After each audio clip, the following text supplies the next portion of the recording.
The Aegean mattered because the sea was never just open water. Hundreds of islands broke the basin into smaller routes and local zones. Instead of separating people completely, the sea created a fragmented but connected maritime world. This was not a region shaped by one great river, one broad plain, or one central capital. Islands, peninsulas, bays, and narrow channels divided the sea into many small spaces, each close enough to connect but separate enough to develop its own role. So the Aegean became more than a body of water between Greece and Anatolia.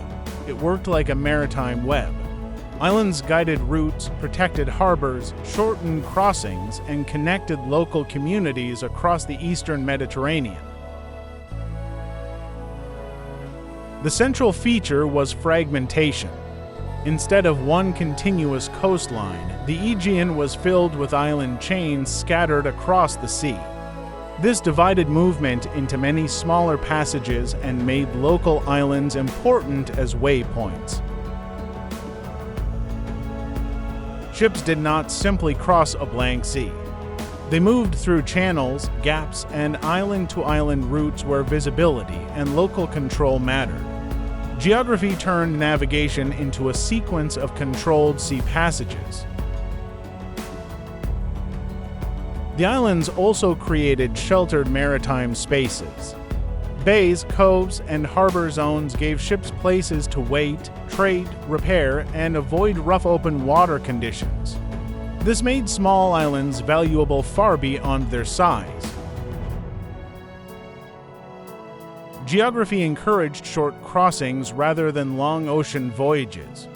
Mainland peninsulas and nearby islands created a stepping stone pattern, allowing movement to spread gradually from coast to island and from island to coast. The island world linked larger regions together. Mainland Greece, Anatolia, Crete, and the eastern Mediterranean were connected through repeated short sea routes. The Aegean became a bridge made of islands, not a barrier of water. The Aegean can be understood through fragmented geography. Islands divided the sea, narrow channels guided movement, and sheltered harbors supported maritime life. This produced a world of many connected local centers where geography encouraged trade, navigation, competition, and cultural exchange across the sea. Some seas shape history by being broken into pieces. In the Aegean, islands fragmented open water into smaller routes, crossings, and local worlds.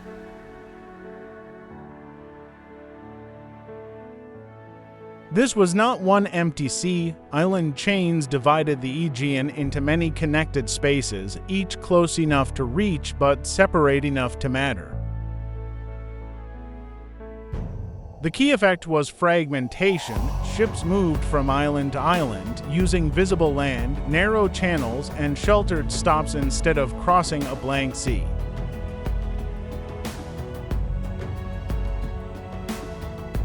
The fragmented sea role made the Aegean different from open ocean. Islands divided movement, created local centers, and linked Greece, Anatolia, and the eastern Mediterranean through short, repeated crossings. In the Aegean, ships did not move across one empty sea. They followed island routes, narrow passages shaped by land, sea conditions, and visibility. This geography turned the sea into a sequence of smaller choices. Each island became a marker, a shelter, and a step toward the next crossing.